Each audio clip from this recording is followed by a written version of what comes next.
The end of the week na po tayo. Then, tsaka bukas, Sabado na, at tsaka Linggo na ulit. Woo! Ang bilis ng panahon. Ang bilis natin tumanda. Pwede bang bumata tayo? Yung bumata sa edad, hindi sa isip, di ba? Dapat tumatanda tayo sa isip, pero sana yung katawan natin bumabata. Pero mukhang imposible yun, mga kababayan. Bansa, kumusta po kayo? Nung nakaraan, kahapon, may nagpa-shoutout from, saan ba yun? Macau! Shoutout po sa mga taga Macau. Shoutout po sa taga Guam na ating mga kababayan. Shoutout po sa mga nasa Hawaii na kababayan natin.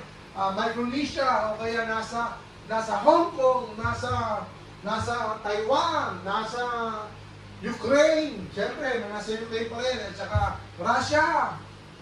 Kumusta po kayo? Magbati na po kayo. At saka hanggang sa Iran, hanggang sa Kuwait, sa Middle East. Boom, boom, boom! Sa maganda.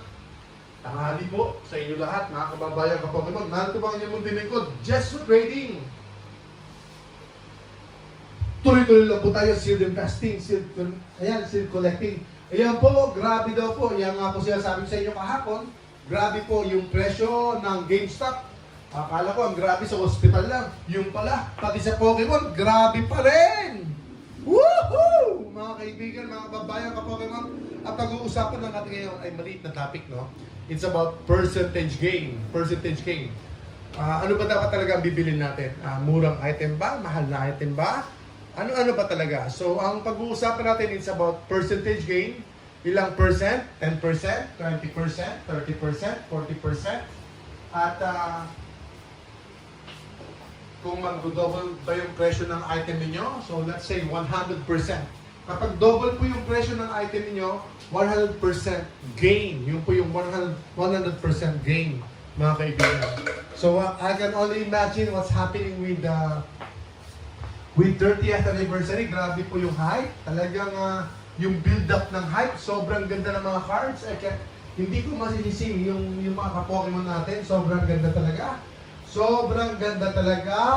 Mga kababayan ka-Pokemon. Ano kaya? Siguro, maambunan lang tayo ng konti. Pwede na. Pasalamatan natin kung ano man yung meron, mga kababayan ka-Pokemon. So, yung percentage gain ay comparison po ng presyo. Comparison po ng presyo. Ito po ay King Gambit. 4 packs po ito, King Gambit. Shroud of Fable. Siyempre, ito po ay hindi masyadong popular compared sa Greninja, compared sa Kingdra na illustration collection. Ito po yung hindi masyadong kilala, King Gambit. Yan. Ito na po, i-compare natin itong 4 packs, Zapdos naman po. So, baba mo yan. Zapdos, comparison natin, yung percentage gain. So, saan kaya kayo magpa-percentage gain? Magkano ba ito ngayon? Magkano? Sige, pakita natin. King Gambit muna. King Gambit. Ipakita muna natin yung King Gambit po. Let's go! Nakaabot din po sa live, sabi ni Sir Sed. Maraming salamat po, mga kababayan ka-Pokemon. Pwede nyo pong i-replay, no problem. King Gambit po, yan po ang presyo ng King Gambit. 4 packs po yung King Gambit. Tignan natin kung magkano po siya. King Gambit po. Illustration. King Gambit illustration. Yan po ay nasa, magkano? Sabihin natin, nasa 3,000 na. Okay, sabihin natin 3,000 pesos. 3,000 pesos na po ang King Gambit. 3,000 pesos. Medyo tumaas na rin. So, ilang percentage na po to? In 3 months, 30%. So, it's not bad, no? Hindi masama, no? In 3 months, 30%. In 3 months, 30%. So, hindi po yan normal compared sa stock market, compared po yan kahit sa lupa, hindi po normal yan. No? Kahit sa lupa, hindi normal yan. In 3 months, 30%, hindi po. Kasi sa lupa, you have to do some upgrades o kaya kailangan mo ng development para bago mo maibenta talaga within 3 months or within 6 months, diba? At saka, ang hirap magbenta ng lupa sa Pilipinas. Ang hirap magbenta. Sana all na lang. Sana all. Boom, boom, boom! So, 3,000 po. 3,000 po itong King Gambit natin. Yan po yung market price niya. Itong Zapdos naman, syempre nagmahal na po itong Zapdos. Kasi Zapdos 151, compare mo sa King Gambit, Shrouded Fable, this is a lot better. So we're talking about the percentage gain. Ito po ay nasa 123, tingnan natin dito yung actual. So it's gonna be 100, sabihin natin $130. Ito 7% lang ang gain. Ayan na po yung pinag-uusapan natin. 7% lang po. Ayan. Lahat ng mga tao, okay. Okay, 7% lang po. Lapit natin ng konti yung camera. Lapit mo ng konti. Please. Ayan, kita nyo po. 7% lang po ang gain. 7% lang po ang gain ng Zapdos. 7% ito, 7%. Tapos ito po ay 30% gain sa loob po ng 3 months. Bakit po? Magkano ba yung 100, sabi natin 135. 135 times 62. Magkano yun? 135 times 62. Dapat mga 144 eh. Pero 100. Okay, sabi natin 8,000 na lang. 8,000. Ito po ay 8,000. Ito po ay 3,000. Pero tumaas na po ito ng 30%. So, 3 months ago, this is around 30%, di ba? 30%. Estimate na lang po, 30%. Sabi natin, 2,1 lang pala to. 3 months ago, nasa, sabi na natin 2,100 lang ito. Sabi natin 2,200 lang ito. 3 months ago, 2,200 lang ito. Ito naman, 3 months ago, sabi na natin 8,000 nga. O sabi natin 7,800. Okay. Lahat ng mga tao, hindi nila pinapansin to. Generally speaking, okay, anong bibiliin ninyo? 8,000 Zapdos or 2,300 King Gambit? Ano mong bibiliin nyo? 8,000 Zapdos o 2,300 King Gambit? Siyempre, karamihan ng tao, bibili nila yung Zapdos. Diba? Pero, dahil mahal na po siya, yung 10% na increase ng pera ninyo, kinakailangan niya ng 800 pesos. Okay? Kinakailangan po tumaas ng 800 pesos ito para tumaas ng 10%. Diba? 800 pesos, 88 pa rin. 88. Ito naman King Gambit, 2-1. Sabi natin 2-1 o sabi natin 2-1, sige 2-1. Kailangan niya lang ng 200 pesos para tumaas ng 10%. So, sa loob po ng 3 months, ito po ay tumaas ng 7%. Ito po ay tumaas ng 30%. Ito po tumaas ng 30%. So, saan ka mas lumaki yung pera mo? Saan lumaki yung pera mo? Or saan mas nakinabang ka sa pera mo? Dito po. Dito ka nakinabang. So, yan po yung pinag-uusapan natin, yan po yung pinupunto natin. Yung tinatawag na percentage gain. Saan ka may potential na mas lalaki yung pera mo, mas manganganak yung pera mo, mag-i-interest yung pera mo, at mas papaldo ka. So, halimbawa ito, kung MSRP, parehong MSRP, ito bibiling ko, syempre, automatic yan. So, i-consider natin yun. One factor yun pero syempre hindi perfect po. Hindi po perfect yun. Hindi lang yun po yung iisang factor. So, marami pong factor ang dapat natin i-consider. Pero, pino-point out lang natin na may mga ibang mga products na maaaring mas mataas yung percentage gain mo over time kaysa sa mga items na sobrang popular, sobrang in demand, at saka sobrang mahal. Ayan. Pero syempre, if you're a collector, kahit gaano pa kamahal yun, it doesn't matter. It doesn't matter. If you're truly a collector, kahit gaano pa kamahal yun, if you don't have that piece, kailangan mo yung piece na yun para makompleto mo yung set, then you need to buy it. You have to buy it, mga kaibigan. So, pinapoint ko lang po, ulitin ko, anong bibili ninyo? So, kung investment purpose, dito ako. Pero syempre, meron din siyang down. Bakit po? Hindi po siya ganun ka-popular. So, hindi rin po siya ganun ka-in demand. Pa ito, in demand siya ng So magbabalance out din siya, mga kaibigan. Magtatablado lang din siya. Kasi in demand nga siya, pero hindi po ma-afford ng maraming tao. So yun po yung mga possibilities. Kaya in demand din po yung 1.1, pero medyo may kamahalan na, especially for the ETB, nasa, hindi ko alam kung magkano kasi up and down na ngayon.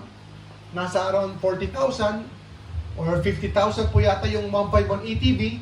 So, hindi na po lahat makaka-afford nun. Kasi hindi naman lahat ng tao sa Pilipinas ay merong nakatabing 50,000 pambili ng Pokemon lang. So, magiging limited na rin po yung customer natin. Magiging limited na rin po yung collector o kaya yung buyer. So, saan po tayo? Saan po? Dapat pala ito binili ito nung nakaraan 2-1. Pero, ayan, limited ang demand, kahit mura, dahil hindi naman po ganun ka-in demand, hindi po ganun ka-popular yung product. So, right now, 3,000 na po ito. And right now, ito po ay nasa 8,000 pesos hanggang 8,500. Ito pong Zapdos. Itong Zapdos po ay nasa around 8,000 po, mga kaibigan. Alright, yun po yung percentage gain. So, kung ang binili nyo ay Evolving Skies, sabi natin Evolving Skies, para tumaas po siya ng 10%, kailangan tumaas ng 10,000 o kaya 17,000 pesos yung booster box. Kailangan tumaas ng 17,000 pesos para po tumaas ng 10% yung pera ninyo. Pero kapag ang binili nyo ay ito lang, halimbawa 2,300, tataas ng 10%, kailangan lang siyang tumaas ng 230 pesos para ma-consider na 10% po yung itinaas ng pera ninyo. So, yun po, mga kababayan ka-Pokemon, yung maliit na punto na gusto ko lang i-share. Simple lang. Directional lang po, hindi po multi-directional yung ating mga points kuminsan para sa mga newbies, para sa marami nating tagapakinig at saka taga-subaybay, ay hindi po mahirapan. Kaya sa mga advanced na po o kaya sa mga matagal na po sa Pokemon, veteran na po kayo, excuse me po, pasensya po kasi medyo maaaring lacking yung sinasabi ko. Pero usually naman nagki-cater tayo sa mga mas newer sa hobbies o kaya mga newbies sa hobby o kaya yung mga nag-i-interest pa lang, yung papasok pa lang po sa hobby.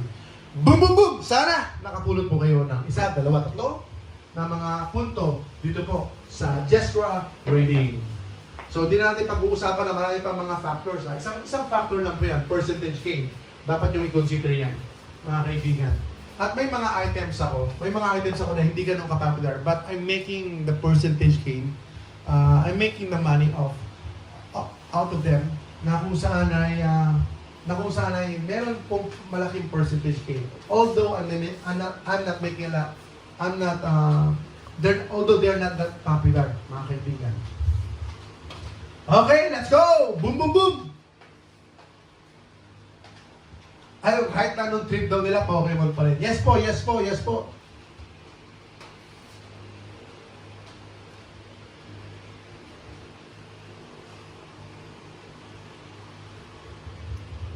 Isang magandang tanghali po sa inyo. Friday! Happy Friday po, mga kababayan ka-Pokemon. God bless po sa inyo lahat. At medyo mainit ang panahon dito sa amin. Umiinit po. At sana umiinit din po ang Pokemon. Talaga naman nakikiramdam ang marami nating mga kababayan sa 30th anniversary. Magkakaroon kaya tayo.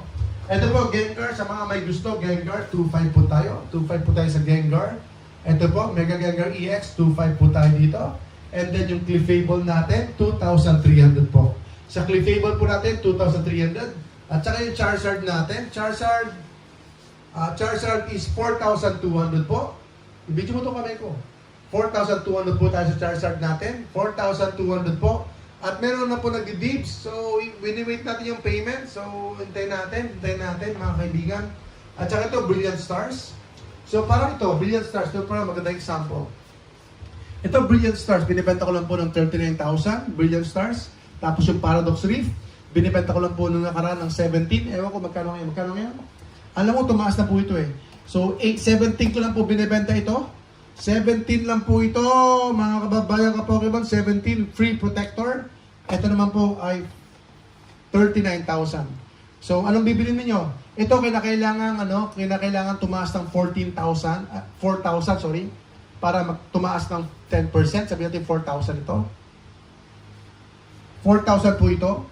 Kailangan tumaas ng 4,000 para 10%. Ito naman kinakailangan tumaas ng 1,700 para masabi natin tumaas ng 10%, di ba? So, yun po ang comparison natin. Para magdoble yung pera ninyo, dapat ito ay maging, sabihin natin, 78,000 pesos. Para magdoble yung pera nyo, this product should be around 78 to 80,000 pesos. Para magdoble ang pera nyo dito, this item should be 34,000. Ano kaya ang mauuna mangyari? Ano kaya mauuna? Ito ay maging 34,000 or ito ay maging 78,000? Ano kaya mauuna? Parang ganun yan. So it's a guessing game. It's going to be a speculation na mayroong konting idea, mayroong pointers, mayroong tayong past representation o historical data, mayroon tayong graph na nakikita. So ano mas mabilis? Ito maging 34,000 or itong Brilliant Stars maging 78,000? Diba? So, it's your choice. It's your option. It's your money. Pero ako, bili lang bili. Basta ako, bili lang ako ng bili na alam kong may packs. Basta may packs, okay lang ako. Hindi na ako dapat mag-isip ng ganito, ganyan. Unless na talagang limited yung funds na 5,000 lang ang pera ko. So, bibili ako ng isa. 5,000 lang talaga. Ito lang talaga bibiliin ko. So, ayun.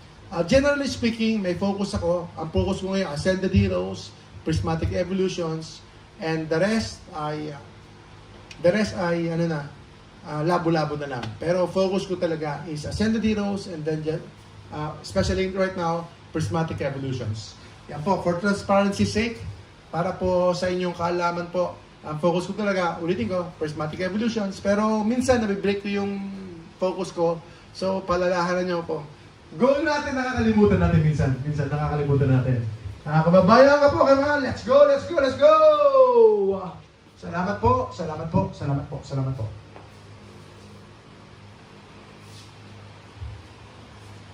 Instant times 3 daw kapag ka-MSRP. Oo nga naman daw, nasa 30th anniversary. Boom, boom, boom! Boom, boom, boom! Mega Zygarde! Mega Zygarde, ito 4,000 lang po tayo nito. Ayan, hindi na po masama ito sa 4,000. I think 8 packs po ito. Ang masama lang yung packs, pero it's not bad. No? Hindi po ako mag-iipon na ako ito. Okay, meron pa tayong ganito.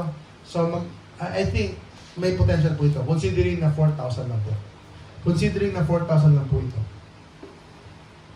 At 8 packs pa. So, it's not bad kasi ang MSRP niya sa tingin ko is siguro nasa 3,600.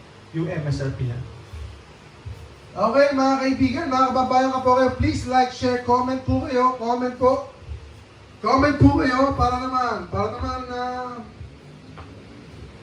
makabenta tayo, at saka mapansin tayo ni Meta.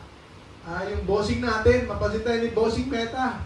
At pumasok tayo sa algorithm niya, at saka mabigyan tayo ng pagkakataon na mag-viral. Pwede ba yun? Mag-viral! Boom, boom, boom!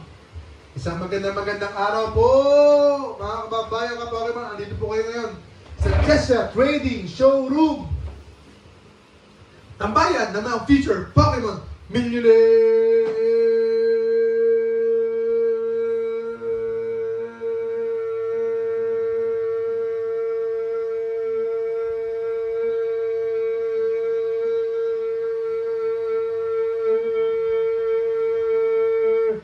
Boom, boom, boom!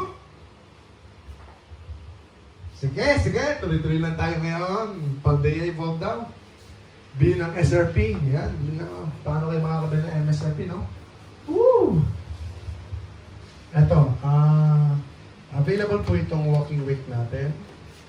Available po ito. Ito po ay 2,500. 2,500 po ito. Black Bolt. Mukhang wala tayong black bolt. Wala tayong available na black bolt. Mga kaibigan, wala tayong available na black bolt. Ano pa? Sige, dito na tayo sa kabila para mag-open ba tayo? Mukhang mag-open tayo ulit. Open